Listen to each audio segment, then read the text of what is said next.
Walang bagay sa buhay na pwedeng idaan sa kombinasyon ng diskarte at swerte.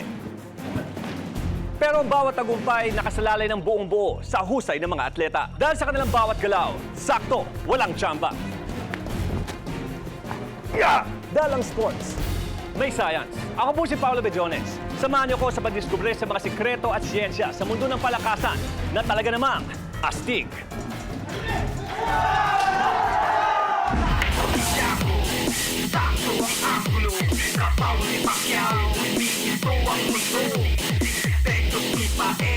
Walang makapatas, lakas ng ilang, ang taas, ang taas. Sukatin ang taas, na lakas, na bakas. Sa isipan ng banyaga na natalo ng wagas. Bakit asintado, bawat tira mo eksakto. Sukatin ang galing ng manlalarong Pilipino. Astig, astig, astig, astig, astig, astig, astig, astig.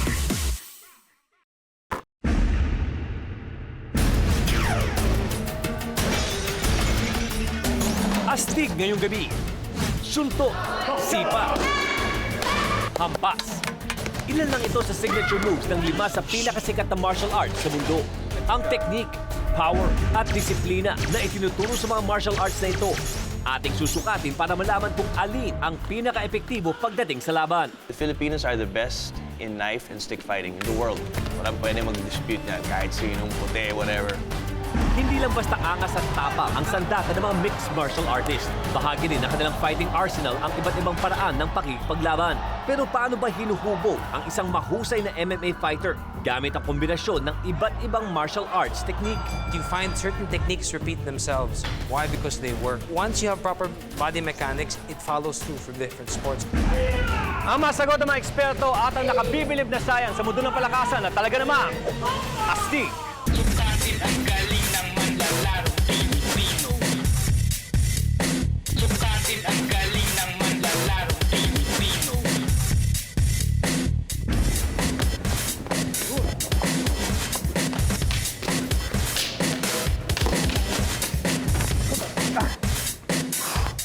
Meron 12 attack points ang Pinoy martial arts na arnis, eskrima o kali na itinuro sa atin ni Ray.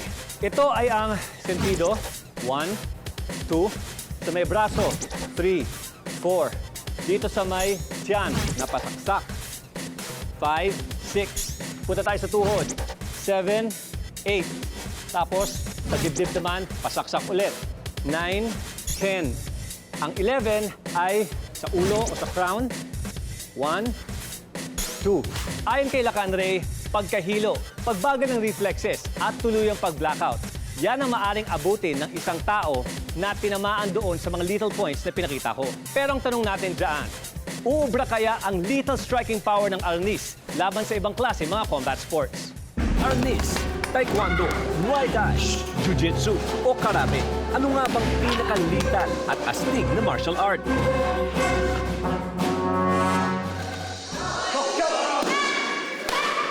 Simulan natin sa pinakamatandang martial art sa mundo. So this originated in Korea more than 2,000 years ago. Each martial art has its science behind it. So Taekwondo naman, being known as a kicking martial art, you can learn all the different kicks. Single kicking, double kicking, triple, quadruple, different kinds of turning kick, thrusting, turning, from different directions. Kung ang suntok nga is already lethal, siguro several times over ang power ng sipa.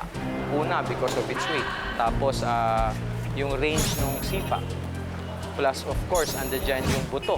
Can you just imagine, parang piece of wood na hinampas sa ribs mo. Yung density ng buto, nagiging ganun kalakas. Of course, may nakabalot pa yung muscles and so on. Pero maraming cases, when used as self-defense, bones are broken. That's why we wear protective gear. Can you just imagine walang protective gear? Sa isang study na ginawa ng Fight Science, isang spinning back kick sa taekwondo ay makakadeliver ng higit sa 1,500 pounds or 680.4 kilograms ng force. Pwede itong magdulot ng crushed ribs at internal bleeding. Isa pang matindi pagdating sa sipaan ang mga fighters ng Muay Thai. Ang Muay Thai ay isang national sports galing sa Thailand. Ito ay The science of 8 limbs. Ito ay ginagamitan ng 8 weapons sa Muay Thai. Ito yung fist, the elbows, the knees, and the legs. Dahil sa full-scale attack na kaya nitong i-generate sa isang paglusob lang, madalas itong gawing core technique ng mga mixed martial artists. Ang isang kinukuha ng mga MMA fighters, yung tuhod, yung knee strike at saka yung elbow strike. Kasi pang close distance kasi yung MMA. So when they go for clinch, number 1 effective kasi ang weapon natin ay yung elbows at saka yung knees. Pag naging bihasa po kayo sa paggamit ng the science of 8 limbs na yung Muay Thai, ito ay napaka-delikado kasi especially yung elbows pag tumama sa mga area na malalambot sa ating kagaya sa mukha, which is the eyebrows or the cheekbone, the range of the nose, yun, nagkakos po kasi ng cut.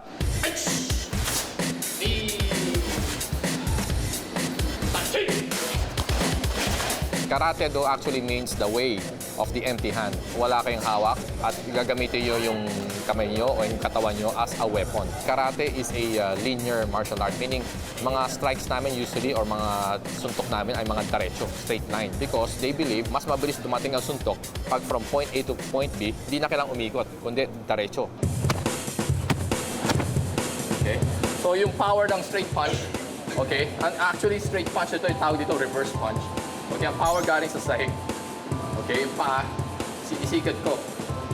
Tapos, pag sinikat ko siya, okay, yung force, papunta sa tuhod, upper leg, top leg, tapos hips, diretso sa side ng body, shoulder, tapos magka-terminate sa first 2 knuckles ko. Ang tatamaan ko siya ng first 2 knuckles ko. So sa karate po kasi, importante pag susuntok ka, hindi lang braso ang gagamitin mo. Pag sisipa ka, hindi lang yung paa o hita lang gagamitin mo. But you have to use your whole body behind the technique. Kaya malakas po siya. Jiu-jitsu, directly translated, means the art of gentleness. Pero pagdating sa laban, napapalitan ng bangis ang gentleness ng jiu-jitsu. The emphasis there is to be able to use leverage, angles, and timing to be able to defeat a stronger opponent.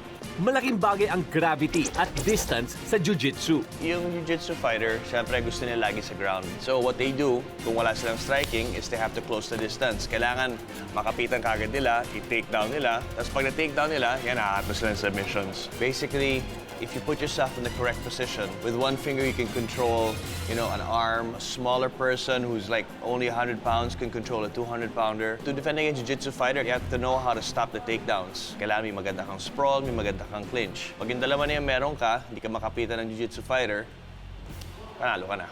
Kung sa Japan, Thailand at Korea may kilalang martial art, dito sa Pilipinas meron namang arnis. Ang arnis po ay isang tinatawag nating katutubong larong Pilipino. Ang arnis talagang ginagamit nung unang mga ninuno natin. Old arnis talaga, kinalapu-lapu. Coordination it takes para mag-arnis is 10 times what's needed for boxing. Your hands are faster, they're more coordinated, and there's a lot of strikes na ginagawa sa arnis. Let's say for this, yung hammer fist pala na ganon. If you know how to do an arnis strike, iba na yung hammer fist mo. That's one direct application. When you do this with a arnis stick, yan. So later on, kahit wala kang stick, pwede mo yung mukha ng tao, tapos ganyan mo. Diba? This one will be really... Mabigat to, mabigat. Sa katunayan, ang core ng mga choreographed fight scenes sa mga pelikula ay ginagamitan ng hand combat element ng arnis. The Filipinos are the best in knife and stick fighting in the world.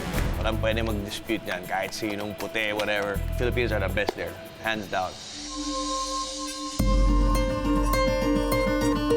Martial arts has been approached like a sport. A lot of the principles that you have in science, like leverage, proper angles of the body to generate the maximum amount of power. Among martial artists, we don't really challenge each other. It's an unwritten code of respect. All arts have a weakness, but when all arts are done perfectly, there's no weakness.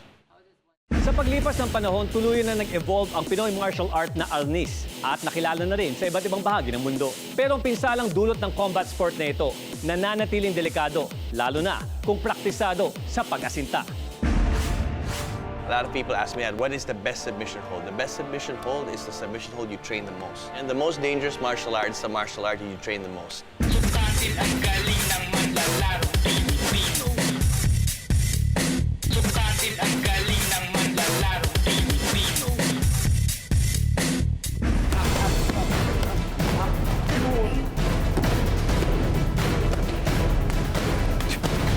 Complete locomotor activity o total body workout kung may tuturing ang iba't ibang klase pagsasanay sa martial arts. Halos lahat kasi ng bahagi ng ating katawan, mula sa ating upper body hanggang sa ating lower extremities, nababanat. Napapabuti rin ito ang coordination at reflexes. Pero para sa mga professional fighters katulad nila, hindi lamang ito basta-basta exercise. Ang layunin ng mixed martial arts ay gawin silang ultimate fighting machine. Pag tumama ang isang sipa sa katawan, it can cause fractures, depende sa type of kick, which vital point in the body. Magkakaroon ng hemorrhages sa loob. Old school jiu-jitsu had a lot of striking. May mga pressure points, may striking points. There's a lot of neck breaks, spine cranks. You do it too fast and too late, you can cause permanent damage. Karate has a lot of leaping strikes. Nakatago ito sa form, sa kata na ginagawa namin. Noon, ang training ground talaga nila ay sa mga bundok, sa mga talagang sinisipa po yung mga puno ng saging. Meron kami tinatawag na 12 pagpalo o 12 basic strike na simula ulo, pababa po yun. Isang mandirigma, iba't ibang sandata. Ang tawag sa kanya, mixed martial artist. Sa kanyang katauhan, napag-isa ang Eastern at Western concepts ng full contact hand combat. Nag-start ako totally sa boxing. And then, nag-training ako sa Muay Thai, boxing. And then, nag-focus ako sa combat sambo. Ang kailangan to become a good MMA fighter is discipline. While everybody is partying, while everybody is working, doing something else, nandun ka sa mats, parang yung mga yan. Wala kang gagawin kung hindi yan.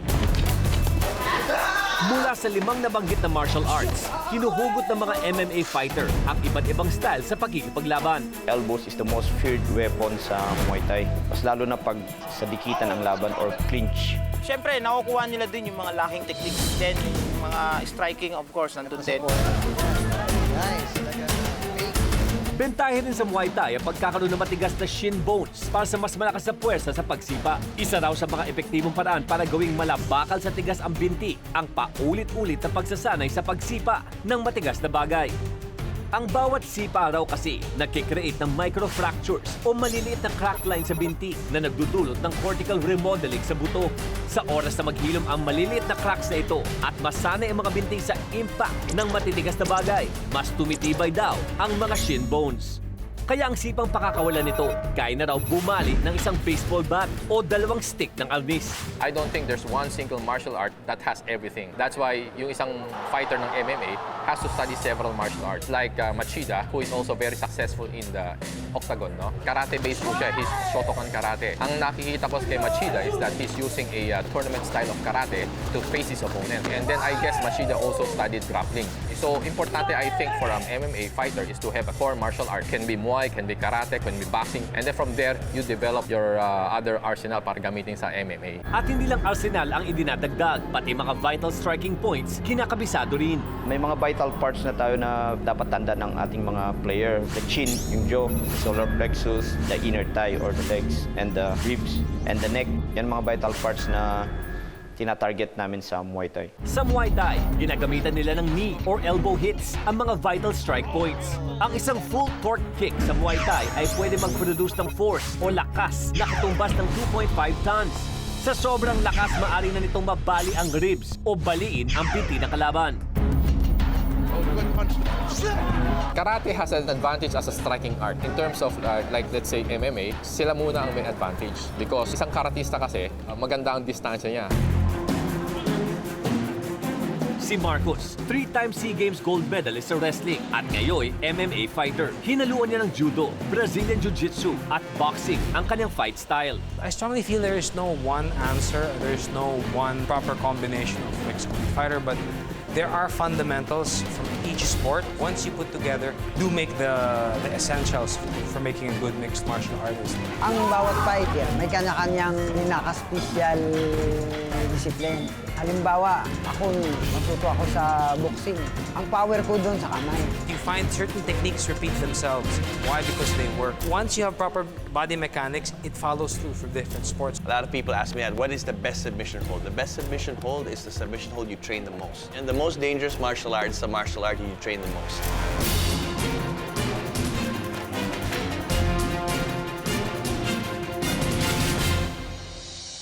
Skills experience at training. Ito raw ang special set of weapons na kailangan ng isang martial artist para magtagumpay sa napili niyang combat sport. Pero baliwala ang lahat ng ito kung hindi sasabayan ng disiplina at pagpapursige. Pero lagi po natin tandaan mga kapatid, hindi inimbento ang martial arts para manakit ng kapwa. Ako po si Paolo Bejones. Saludo sa husay at galing ng mga atleta. Dalang sports, may science, walang tsamba. Astig!